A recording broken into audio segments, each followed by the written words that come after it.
தோழி சரண்யா. நம்ம என்ன பார்க்க போகிறோம்னா இப்போது 9th செயல் பகுதியில் உள்ள ராவண காவியம் தான் நம்ம பார்க்க போகிறோம். ஓகேங்களா? இப்போ கிளாஸ்க்குள்ளே போகலாமா? வாங்க போகலாம். இப்போ இது யார் எழுதுனா புலவர் குழந்தை. இவரை பற்றின பின்னாடி டீட்டெயில் ப்ரீஃபாக பார்ப்போம். ஓகேங்களா? நம்ம எல்லாமே ஷார்ட்கட் கிளாஸாக தான் போடுறோம். நீங்கள் இன்னும் பார்க்கலைன்னா 10th ஃபுல் செயல் நான் முடிச்சிட்டேன். நம்மளோட ப்ளேலிஸ்ட்டில் இருக்கும். பார்க்காதவங்க போய் பார்த்துக்கங்க. இப்போ நம்ம 9th எடுத்துகிட்ருக்கோம். இப்போ இது பார்த்திங்கன்னா நம்ம இப்போ ராவண காவியம் முடிச்சுட்டு அடுத்தடுத்து தொடர்ந்து போகணும். இப்போ இதில் நம்ம எல்லாமே ஷார்ட்கட் தான். ஓகேங்களா? அதனால் இப்போ அருவிய முருகிய இப்போ இதில் எல்லாமே பாடல் சும்மா ரீட் பண்ணி விடுங்க. நான் எப்படி அண்டர்ஸ்டாண்ட் பண்ணுறேன்னு மட்டும்தான் சொல்லித்தரேன். எப்படின்னா இப்போ பைங்கிளி, அப்புறம் பொன்மயில், குரங்கினம் இதெல்லாம் பார்த்துக்கங்க. இது எல்லாமே எங்கே இருக்கும்? மலையில் இருக்கும். சரிங்களா? அப்போ மலையில் இருக்கும். அதான் இதுக்கு ஷார்ட்கட்டு. மலைனா குறிஞ்சினா மலை தானே, அதுதான் இங்கே சொல்லியிருப்பாங்க. அடுத்து அடுப்பிடு சாந்தமோடு அகிலின் நாற்றமும் அப்படின்னு சொல்லியிருக்காங்க. அப்போ அடுப்பில் சந்தன குச்சியை வச்சு எரிப்பாங்க சாப்பாட்டுக்காக. அந்த நாற்றம் அடிக்கும். நாற்றம் மீன்ஸ் வாசனை அடிக்கும். சந்தனக்குச்சி எரிச்சா வாசனை அடிக்கும்ல. அப்புறம் அதில் சட்டியில் வேகிற நெல் சோற்றோட வாசனையும் அடிக்கும். காந்தல் மலரோட வாசனையும் அடிக்கும்னு சொல்லியிருக்காங்க. ஓகேங்களா? இது எங்கன்னா குன்ற மீன் கொடுத்துருக்காங்களா, கமலும் குன்ற மீன். அப்போ மலையில் தான் அடிக்குது. சரிங்களா? அப்போ குறிஞ்சி தான் இதுக்கு. இப்போ நீங்கள் இந்த லைனில் எது கேட்டாலும் உங்களுக்கு ஈஸியாக இது குறிஞ்சியோடது அப்படின்னு உங்களால் அண்டர்ஸ்டாண்ட் பண்ண முடியும். ஓகேங்களா? இதான் நம்மளோட ஷார்ட்கட் கிளாஸ். அடுத்து பார்த்திங்கன்னா இப்போ சொல்லும் பொருளில் பாருங்கள். மை வனம்னா மலை நெல். சரிங்களா? மை வனம். வனம் எங்கே இருக்குது? மலையில் இருக்குது. காட்டிலையும் இருக்குது. இதில் மலையில் இருக்கிறத நம்ம எடுத்துக்கணும். மலையில் நெல். ஓகேங்களா? அடுத்து முருகியம். முருகியம்னா குறிஞ்சிப்பறை. ஓகேங்களா? குறிஞ்சிப்பறை அடித்தா எல்லாருக்கும் முறுக்கேறும். ஓகேங்களா?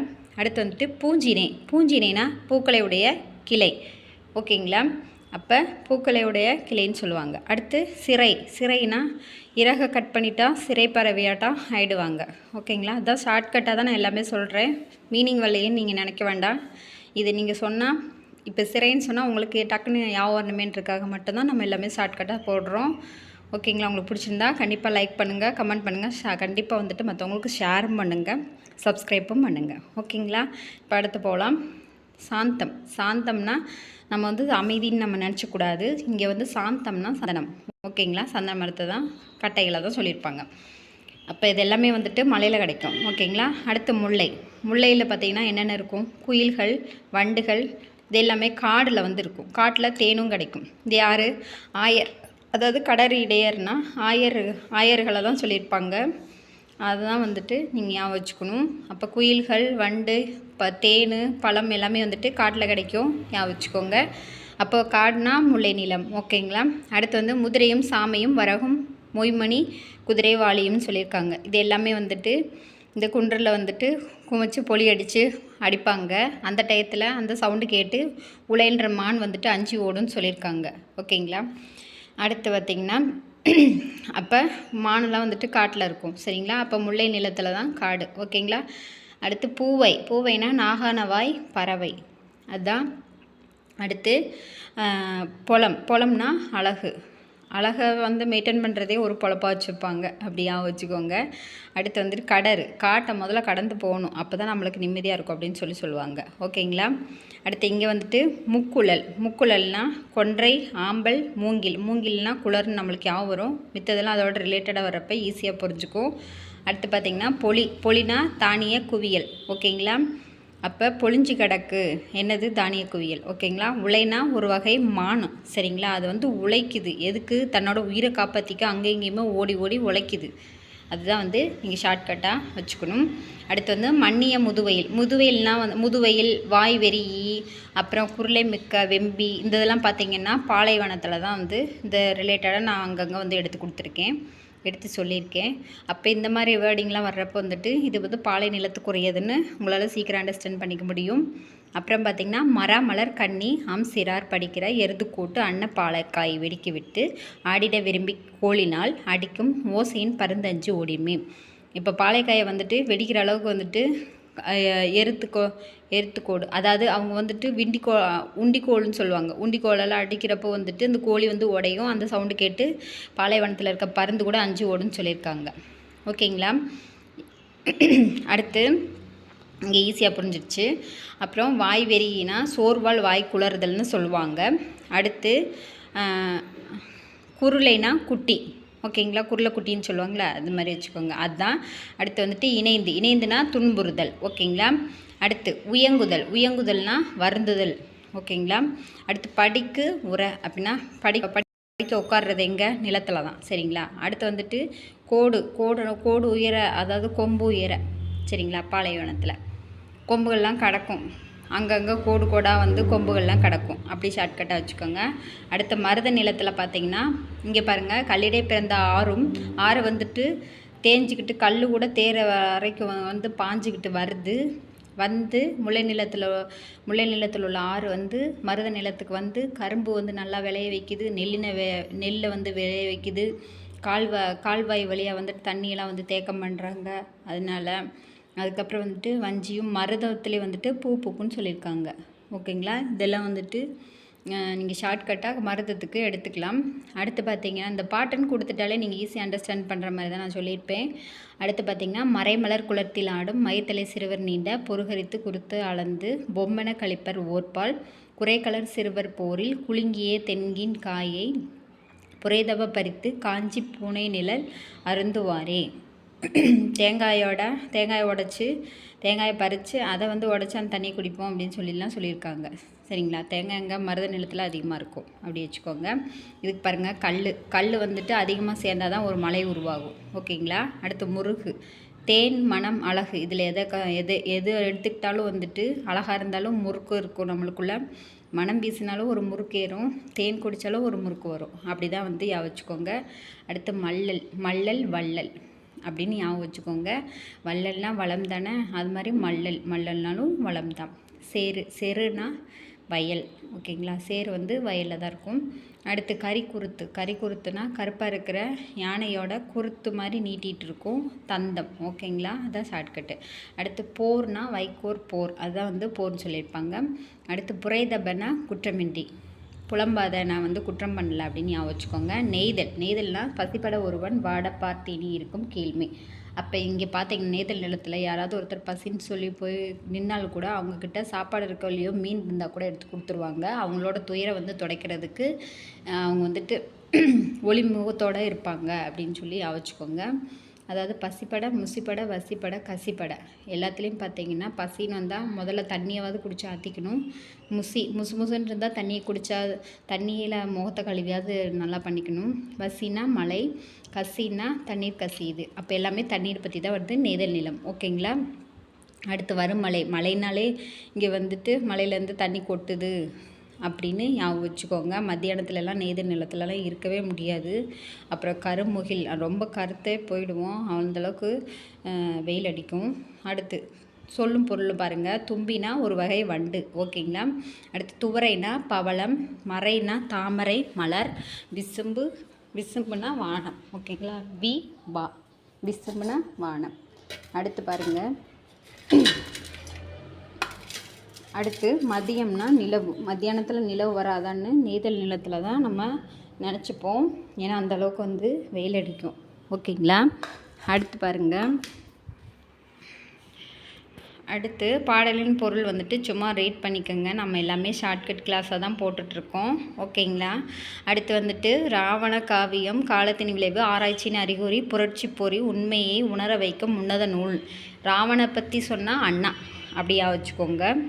அடுத்து பாருங்கள், இந்த நூல்வெளியில் நம்ம பின்னாடி ப்ரீஃபாக பார்ப்போம், ஓகேங்களா? அடுத்து இப்போ ராவண காவியத்தோட எக்ஸ்ட்ரா பாயிண்ட்ஸ் பார்ப்போம். ராவணன் வந்துட்டு பாட்டுடைய தலைவன், ஓகேங்களா? அடுத்து வந்துட்டு திராவிட இயக்கத்தின் தாக்கத்தால் வந்துட்டு இது எழுதப்பட்டதுன்னு சொல்லியிருக்காங்க, ஓகேங்களா? அடுத்து 1946 வந்துட்டு இது வந்து வெளியிட்டாங்க. 48 வந்துட்டு தடை போட்டாங்க. ராம் தான் தடை போட்டார்னு ஞாபகம் வச்சுக்கோங்க. ராவணன் வந்தால் ராமும் வந்து வந்த மாதிரி இங்கே ஞாபகம் வச்சுக்கணும். அப்போ தான் இந்த இயர்லாம் வந்துட்டு ஈஸியாக போட முடியும். இப்போ பாருங்கள் 46லேருந்து இங்கிட்டு 2 7 8 ராம் வந்து தடை போட்டார், அப்படியா வச்சுக்கோங்க. இதுக்கப்புறம் தடை நீக்கம் பண்ணது வந்துட்டு அங்கிட்டிருந்து 2 3 ராமன் அவரே வந்துட்டு தடையும் நீக்கமும் பண்ணிட்டார், அப்படியா வச்சுக்கோங்க. ஃபஸ்ட்டு நீக்கம் போட்டார், ராம் நீக்கம் போட்டார், ராமன் வந்து தடை நீக்கம் பண்ணிட்டார், அப்படியா வச்சுக்கோங்க. அடுத்து இது பார்த்திங்கன்னா 5 காண்டங்கள் 57 படலங்கள், பாடல்கள் வந்துட்டு 3100 பாடல்கள் இருக்கும். ஓகேங்களா. காண்டம் பாருங்கள், தமிழ் காண்டம், இலக்கிய காண்டம், விந்த காண்டம், பழிபுரி காண்டம், போர்க்காண்டம்.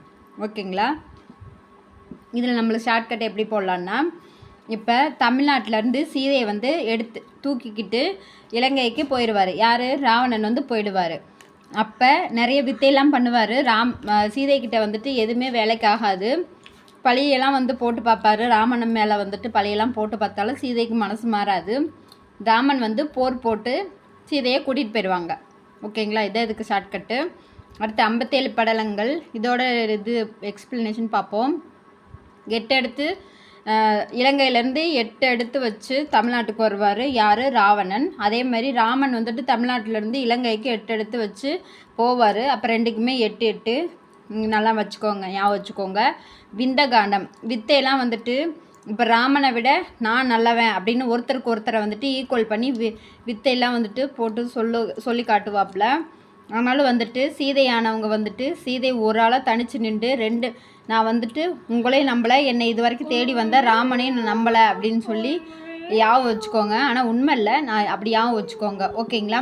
அப்போ 12. அப்புறம் போர் வந்துட்டு பார்த்தீங்கன்னா 8 திசையிலேருந்தும் ஆளுகளை பெரட்டிட்டு வந்து போர் போடுவாங்க. ஓகேங்களா. அடுத்து பார்த்தீங்கன்னா இதுக்கு வந்துட்டு 3100 மொத்த பாடல்கள். சரிங்களா. பாயிரம் உட்பட 5 காண்டத்திலும் உள்ள மொத்த பாடல்கள் வந்து 3100. அப்போ ராமன்றது 3 எழுத்து. ராமன் வந்துட்டு சீதை ஒருத்தருக்காக வந்துட்டு எங்கே போகிறதுனே தெரியாமன்றப்ப 00 தெரியாமல் அங்கே இங்கேயுமா அலைஞ்சிட்டு லாஸ்ட்டில் வந்துட்டு அனுமர் தான் போய் இந்த இடத்துல இருக்காங்கன்னு வந்து சொல்லவும் தான் போவாங்க. சரியா. அப்படியா வச்சுக்கோங்க. அடுத்து தொடக்கம் பார்த்திங்கன்னா தமிழகத்துலேருந்து தொடங்குவாங்க, முடிவு வந்து இலங்கையில். சரிங்களா. அப்போ இருவாய் படலம்னு ஞாபகம் வச்சுக்கோங்க. அடுத்து உயிர்கொலை மறுப்பு. இதில் வந்துட்டு யாரையும் கொல்லக்கூடாதுன்றது ராமனோட கருத்து. இருந்தாலும் வந்துட்டு அது வந்து செய்யாமல் இருக்க முடியல. ஆனால் இக்காவியத்தின் மையக்கரு வந்து அதுதான். ஓகேங்களா. அடுத்து அறிஞர் அண்ணா, நம்ம இப்போ மேலே உள்ள பாக்ஸில் பார்த்தோம் இல்லைங்களா, அதுதான் இங்கே கொடுத்துருக்காங்க. ராவண காவியம், காலத்தின் விளைவு, ஆராய்ச்சியின் அறிகுறி, புரட்சி பொறி, உண்மையை உணர வைக்கும் உன்னத நூல் அப்படின்னு சொல்லியிருப்பார். யார்? நம்ம அறிஞர் அண்ணா வந்து சொல்லியிருப்பார். அண்ணா ராவணை பற்றி சொல்லியிருப்பாங்க. ஓகேங்களா. அடுத்து புலவர் குழந்தை. நம்ம புலவர் குழந்தையை பற்றி பின்னாடி பார்ப்போம்னு சொல்ல இல்லைங்களா, அதுதான் நம்ம இப்போ பார்க்க போகிறோம். இப்போ அவரோட பிறப்பு பார்த்திங்கன்னா ஜூலை 1906 வந்துட்டு ராவணனை பற்றி பேசுகிறது. அப்போ புலவர் குழந்தை. அப்போ ராவணன்னாலே எல்லாருக்குமே பயமாக இருக்கும். அந்த அளவுக்கு வந்து ரொம்ப கொடூரமானவர். அவரை பற்றி சொல்லணுன்னா ஒரு குழந்தையால் தான் வந்துட்டு எதுவுமே அறியாத ஒரு குழந்தைய தான் பேசி ஆகணும். ஏன்னா எந்தவித பயமும் இல்லாமல் அப்படின்னு நம்ம ஞாபகம் வச்சுக்குவோம். ஓகேங்களா. வேறு யாரும் நல்லா தெரிஞ்சவங்க வந்து ராவணனை பற்றியே பேச மாட்டாங்க, அவ்வளோ கொடூரமானவன் சொல்லிடுவாங்க. குழந்தைக்கு தெரியாது இல்லையா. இது வந்து நான் ஷார்ட்கட்டுக்காக சொல்கிறேன். நீங்கள் அது ரொம்ப பெருசாக நினச்சிக்க வேண்டாம், ஷார்ட்கட்டுக்காக. ஓகேங்களா. ராவண காவியமா அது வந்து ஒரு குழந்தைய பற்றி தான், குழந்தை தான்ப்பா சொல்லுச்சு, ஏன்னா குழந்தைக்கு தான் எதுவும் வந்து தெரியாது அவரை பற்றி அப்படின்னு சொல்லி ஞாபகம் வச்சுக்கோங்க. ஓகேங்களா. அடுத்து பார்த்திங்கன்னா ஊர் வந்து ஓலவலசு. சரிங்களா. ஓலவலசு ஈரோடு. எந்த ரோட்டில் சீதை போனாங்கன்னே தெரியல அப்படின்னு சொல்லிட்டு எல்லா பக்கம் வந்துட்டு வளைஞ்சு போய் பார்க்குறது. ஓகேங்களா. அடுத்து பார்த்திங்கன்னா பெற்றோர் பார்த்திங்கன்னா, இல்லைன்னா புலவர் குழந்தையை நீங்கள் இப்படி கூட வச்சுக்கலாம். ரோட்டில் வந்து குழந்தையெல்லாம் விட்டுறக்கூடாது, எந்த பக்கம் வளைஞ்சு வண்டியெல்லாம் வந்துட்டுருக்கும், இடிச்சிரும் அப்படின்னு சூதானமாக பார்த்துக்கிறணும். அடுத்து பெற்றோர் பார்த்திங்கன்னா முத்துச்சாமி, சின்னம்மை. நம்ம சின்ன குழந்தைய வந்துட்டு நம்ம சாமி தான் வந்து நம்மளுக்கு கடவுள் தான் வந்து கொடுத்துருக்காங்க. சரிங்களா. அப்போ குழந்தைய யார் கொடுத்தது? சின்ன குழந்தை யார் கொடுத்தது? சாமி தான் வந்து கொடுத்தது. அப்படி வச்சுக்கோங்க. கல்வி வந்து 1934 சென்னை பல்கலைக்கழகத்தில் வந்துட்டு புலவர் பட்டம் வந்து பெற்றார். ஓகேங்களா. குழந்தைய வந்துட்டு இவ்வளோ புதுசாக வந்து யோசிச்சிருக்கே இப்படி ராவணன் பற்றி சொல்லணும்னு சொல்லிட்டு அப்படின்னு சொல்லிட்டு புலவர் பட்டம் கொடுத்துட்டாங்க. அப்போ இது எல்லாமே நம்மளுக்கு ஷார்ட்கட்டாக தான் சொல்கிறேன். நீங்கள் இதுக்குன்னு தனியாக வந்து மீன் பண்ண வேண்டாம், ஷார்ட்கட்டாக எடுத்துக்கோங்க. ஓகேங்களா. அடுத்து பார்த்திங்கன்னா வேலை வந்து ஆசிரியர் பணி. ஒரு ஆசிரியர் மாதிரி இருந்து ராவணனை பற்றின ஒரு டீட்டெயில் வந்து கலெக்ட் பண்ணி போட்டிருக்கு அப்படின்னு ஞாபகம் வச்சுக்கோங்க. ஓகேங்களா? நெக்ஸ்ட்டு இன்னும் எக்ஸ்ட்ரா பாயிண்ட்ஸ் பார்க்கணும். அடுத்து பார்த்தீங்கன்னா இவரோட சிறப்பு பாருங்கள். 1948 சென்னை திருக்குறள் மாநாட்டில் திருக்குறள் உரை எழுத குழு ஒன்று அமைக்கப்பட்டது. 25 நாட்களில் வந்துட்டு உரை எழுதியிருக்கிறாரு. திருக்குறள் குழந்தையுரை என்னும் நூல் வந்துட்டு வெளியிடப்பட்டதுன்னு சொல்லியிருக்காங்க. திருக்குறள் குழந்தையுரை யார் வந்துட்டு என்னும் நூல் வந்துட்டு யார் வந்து வெளியிட்டதுன்னு கேட்டாங்கன்னா புலவர் குழந்தை. ஓகேங்களா? திருக்குறள் குழந்தையுரைன்னு கேட்டால் புலவர் குழந்தை தான் வந்துட்டு வெளியிட்டார். ஓகேங்களா? அதை நல்லா ஞாபகம் வச்சுக்கோங்க. அடுத்து பார்த்திங்கன்னா ஒவ்வொரு குழந்தைக்கு வந்துட்டு திருக்குறள் வந்து கற்றுக் கொடுக்கணும். அது ரொம்ப நல்லது. ஓகேங்களா? அடுத்து பார்த்திங்கன்னா ஐ திங்க் நம்ம இப்போ குரூப் 4லேயே பார்த்திங்கன்னா 25 அதிகாரம் வந்து படிக்கணும்னு சொல்லியிருக்காங்க. அதை கூட ஞாபகம் வச்சுக்கோங்க. நம்ம என்ன தான் குழந்தைத்தனமாக இருந்தாலும் கூட 25 அதிகாரம் நம்ம படித்தா தான் நம்மளுக்கு வேலை. ஓகேங்களா? இந்த இதை பொறுத்தளவுக்கு சரிங்களா? நான் எல்லாமே வந்துட்டு உங்களுக்கு எப்படியாவது புரிய வச்சிடணும், எப்படியாவது ஷார்ட்கட்டில் வந்து புரிய வச்சணுன்றதுக்கா ஒரே காரணத்துக்காக தான் நான் இப்படிலாம் சொல்கிறேன். ஓகேங்களா? அடுத்து பார்த்திங்கன்னா நூல்கள். யாப்பதிகாரம், இந்நூல், தொடையதிகாரம், காமஞ்சரி, நெருஞ்சிப்பழம், அப்புறம் அரசியல் அரங்கம், நீதி களஞ்சியம், கொங்கு நாடும் தமிழும் ஒன்றே குலம். ஓகேங்களா?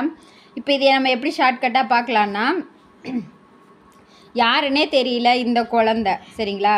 இந்த குழந்தை அப்புறம் தொடையெல்லாம் வந்துட்டு தெரிகிற அளவுக்கு அது பார்த்திங்கன்னா நல்லா டான்ஸ் ஆடும் குழந்தை. அப்போ அந்த குழந்தை டான்ஸ் வந்துட்டு எந்த ஒரு இச்சையும் இல்லாமல் பார்ப்பாங்க.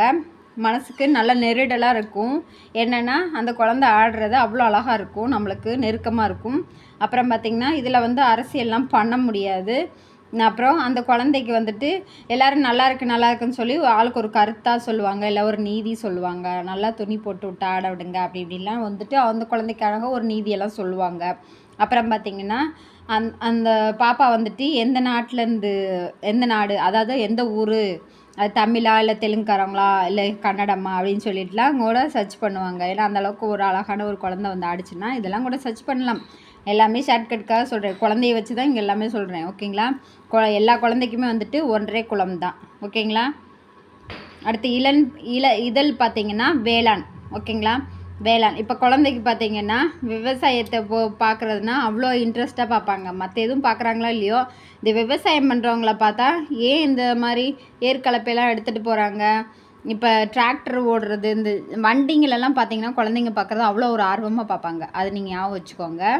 அடுத்து பார்த்திங்கன்னா இறப்பு. அவர் எப்போ இறந்தாருன்னா செப்டம்பர் 22, 1972, 66 வயசில். சரிங்களா? ஒரு குழந்த வளர்ந்துருச்சுன்னா 22 வயசு ஆச்சுன்னா அவங்க தாத்தாவுக்கு 66 வயசு ஆகிடும். அப்படியாவது வச்சுக்கோங்க. சரிங்களா? ஓகேங்களா? அவ்வளோதான். இந்த கிளாஸ் வந்து முடிஞ்சிருச்சு. உங்களுக்கு இந்த கிளாஸ் எடுக்கணும் நான் 2-3 நாளாக ட்ரை பண்ணிவிட்டு இன்றைக்கி தான் எடுக்க முடிஞ்சுது. இந்த கிளாஸ் உண்மைக்கு உங்களுக்கு பிடிச்சிருக்குன்னு நம்புகிறேன். பிடிச்சிருந்துச்சுன்னா ஈஸியாக பதிஞ்சிருச்சுன்னா கண்டிப்பாக எனக்கு கமெண்டில் சொல்லுங்கள். லைக் அண்ட் சப்ஸ்கிரைப் பண்ணிடுங்க. மறக்காமல் லைக் அண்ட் சப்ஸ்கிரைப் பண்ணுங்கள். அதுக்கப்புறம் வந்துட்டு எல்லாேருக்கும் ஷேரும் பண்ணுங்கள். அவங்களும் இந்த லெசனை வந்துட்டு ஈஸியாக முடிக்கிறதுக்கு ரொம்ப யூஸ்ஃபுல்லாக இருக்குங்க.